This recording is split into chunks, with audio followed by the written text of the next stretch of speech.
हर गांव का कोई न कोई रहस्य होता है, लेकिन कुछ गांव ऐसे होते हैं जिनका नाम भी लिया जाए तो सन्नाटा गहरा हो जाता है। ये कहानी है दुधवा जंगल के बीच बसी एक अजीब सी जगह की, भैरोपुर। भैरोपुर एक ऐसा गांव जहां सूरज डूबने के बाद कोई खिड़की नहीं खोलता, कोई चौखट पार नहीं करता। लोग कहते हैं रात को वहां वो निकलते हैं, वो जो कभी इंसान थे, लेकिन अब सिर्फ परछाइयां हैं। कहानी शुरू होती है 2006 में, जब एक शोध छात्रा डॉ सुमेधा त्रिपाठी लोक कथाओं पर रिसर्च करने गांव पहुंची। वो भोपाल यूनिवर्सिटी से थी और भूत प्रेत की लोक गाथाओं पर डॉक्टरेट कर रही थी। सुमेधा पहली बार जब भैरोपुर पहुंची तो गांव की सीमाओं पर लगे नीम के पेड़ों में लटकते काले धागों और नींबू मिर्ची ने उसका ध्यान खींचा। गांव की चौपाल पर बैठे बूढ़े राम भजन ने सिर झुकाकर बस इतना कहा, आप आई तो हैं, लेकिन अब लौट सकेंगी इसकी गारंटी कोई नहीं लेता। सुमेधा ने सोचा ये सब अंधविश्वास है। उसने गांव के पुराने मंदिर की तस्वीरें खींची, वीरान हवेलियों का वीडियो बनाया और लोगों से रात में होने वाली घटनाओं पर सवाल पूछे, लेकिन कोई कुछ नहीं बोलता, बस चुप रहता और खिड़की बंद कर लेता। रात के 10 बजे सुमेधा ने रिकॉर्डिंग चालू की और अपनी डायरी में लिखा, आज गांव की हवेली से रात को बच्चों की हंसी सुनाई दी, लेकिन यहां तो कोई बच्चा है ही नहीं। अगली रात सुमेधा को सपना आया। एक औरत लाल साड़ी में खड़ी थी, आंखें जल रही थीं और वो कह रही थी, हवेली मत जाना, वहां मेरी आत्मा बंद है, मुझे मुक्त करो। सुमेधा ने अगली सुबह गांव के पुराने पुजारी से पूछा। पुजारी ने कांपते हाथों से बस इतना बताया, वो राधा थी, ठाकुर की बहू, बहुत सुंदर, बहुत सीधी, लेकिन दिल से बगावती। ठाकुर के खानदान की इज्जत को चुनौती दी थी उसने। जब उसने अपने सेवक अर्जुन से प्रेम करने की जुर्रत की, ठाकुर ने उसे समझाया, धमकाया, मगर राधा नहीं मानी। फिर एक दिन हवेली में महाभोज रखा गया, सबको बुलाया गया, लेकिन राधा को नहीं। उसी रात ठाकुर और उसके भाइयों ने उसे पकड़ लिया और हवेली की उस दीवार के पीछे, जहां अब साड़ी लटकती है, उसे जिंदा चुनवा दिया। जब राधा को दीवार में चुनवाया जा रहा था, उसकी चीखें हवेली की हर ईंट में समा गईं। वो गिड़गिड़ाई, रोई, अर्जुन का नाम पुकारा, लेकिन हवेली की ऊंची दीवारों और ठाकुर की क्रूरता ने उसकी आवाज दबा दी।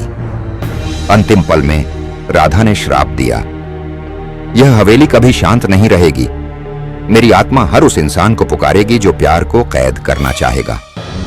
कहते हैं राधा की आत्मा अब भी वहीं है, अधूरी, बंधी हुई। हर पूर्णिमा को वो लौटती है अपनी अधूरी प्रेम कहानी पूरी करने, लेकिन अब वो किसी अर्जुन को नहीं खोजती।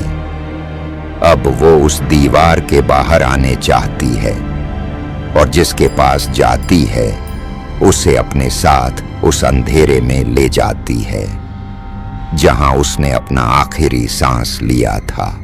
पर रिसर्च की जिद इंसान को अंधा कर देती है। सुमेधा ने तय किया कि वो हवेली में जाएगी। पूर्णिमा की रात के 12 बजे सुमेधा हवेली पहुंची, कैमरा ऑन किया और धीमे से दरवाजा खोला।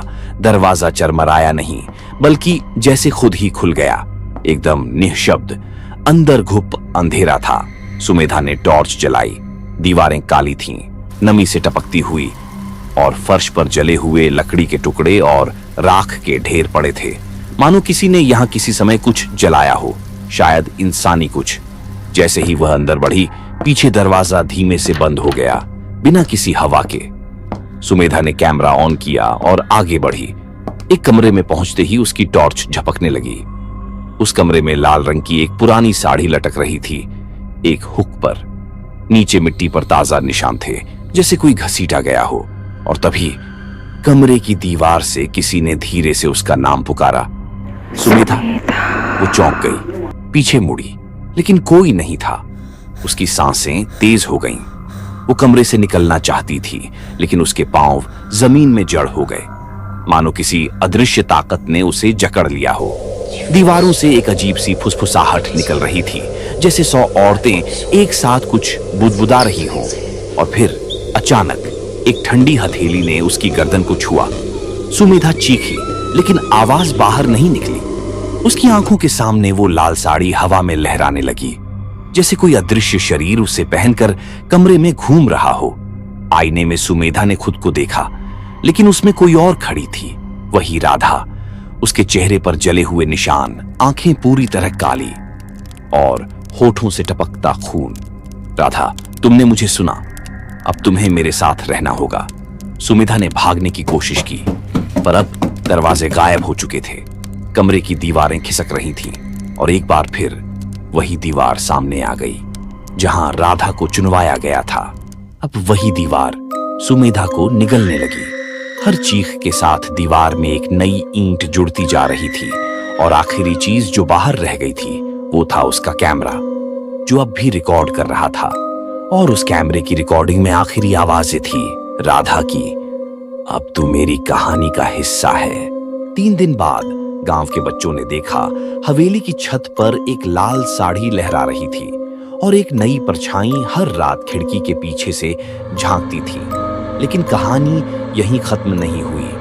भैरवपुर में कुछ महीनों बाद फिर एक अजनबी आया, प्रोफेसर अशोक मेहरा। सुमेधा की गुमशुदगी ने मीडिया का ध्यान खींचा और विश्वविद्यालय ने उसे ढूंढने के लिए अशोक को भेजा। अशोक एक तर्कवादी था, उसे आत्माओं में विश्वास नहीं था। लेकिन जब उसने गांव पहुंचकर सुमेधा का कैमरा और उसकी फटी डायरी देखी तो उसके होश उड़ गए। डायरी के आखिरी पन्ने में अब एक नया पन्ना जुड़ चुका था, ताजा लिखा हुआ। स्याही अभी सूखी नहीं थी और उस पर लिखा था, वो लौट आई है और इस बार वो अकेली नहीं है।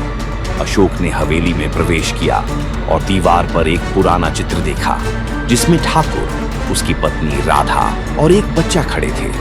लेकिन अब उस चित्र में एक चौथा चेहरा भी था, सुमेधा का। अशोक अब समझ गया, राधा की आत्मा अकेले नहीं लेती, वो परिवार बनाना चाहती है। और तभी कमरे में उसकी सांस रुक गई। किसी ने उसकी गर्दन के पीछे हाथ रखा और कहानी वहीं अंधेरे में खत्म हो गई। आज भी भैरवपुर में हर पूर्णिमा की रात हवेली में रोशनी जलती है और अगर आप ध्यान से सुने तो किसी औरत की धीमी आवाज गूंजती है, अब तुम भी हमारे साथ हो। अगर आप ये कहानी सुनते हुए अपने कमरे में किसी साए को महसूस करें तो बस खिड़की मत खोलिएगा, क्योंकि भैरवपुर की हवेली अब सिर्फ एक जगह नहीं, एक एहसास बन चुकी है, जो हर उस इंसान के साथ चलती है जो उसकी कहानी सुनता है। अंत, लेकिन शायद हमेशा के लिए नहीं, और कहानी वहीं अंधेरे में खत्म हो गई। लेकिन 1 महीना बीत चुका था। भोपाल यूनिवर्सिटी की एक और छात्रा नेहा चतुर्वेदी एक मेल की वजह से परेशान थी। मेल उसकी रिसर्च गाइड सुमेधा त्रिपाठी के नाम से आया था, उस महिला के नाम से जो लापता थी, मृत मानी जा चुकी थी। मेल में सिर्फ एक तस्वीर थी, एक धुंधली सी फोटो जिसमें भैरवपुर की हवेली के बरामदे में 3 परछाइयां खड़ी थीं और एक खाली जगह चौथी परछाई के लिए। नीचे एक लाइन लिखी थी, हमें अब चौथा नहीं 5वां चाहिए। नेहा ने जैसे ही मेल खोला, लाइट चली गई। वो घबराकर उठी और कमरे की खिड़की से बाहर झांका, लेकिन वहां कोई नहीं था। फिर उसके मोबाइल पर नोटिफिकेशन आया, एक नया मेल, भैरवपुर हवेली का नक्शा। क्या राधा अब सिर्फ आत्मा नहीं, कोई योजना है उसकी? क्या हवेली सिर्फ एक श्रापित जगह नहीं, कोई जाल है? और अब अगला निशाना कौन? शायद आप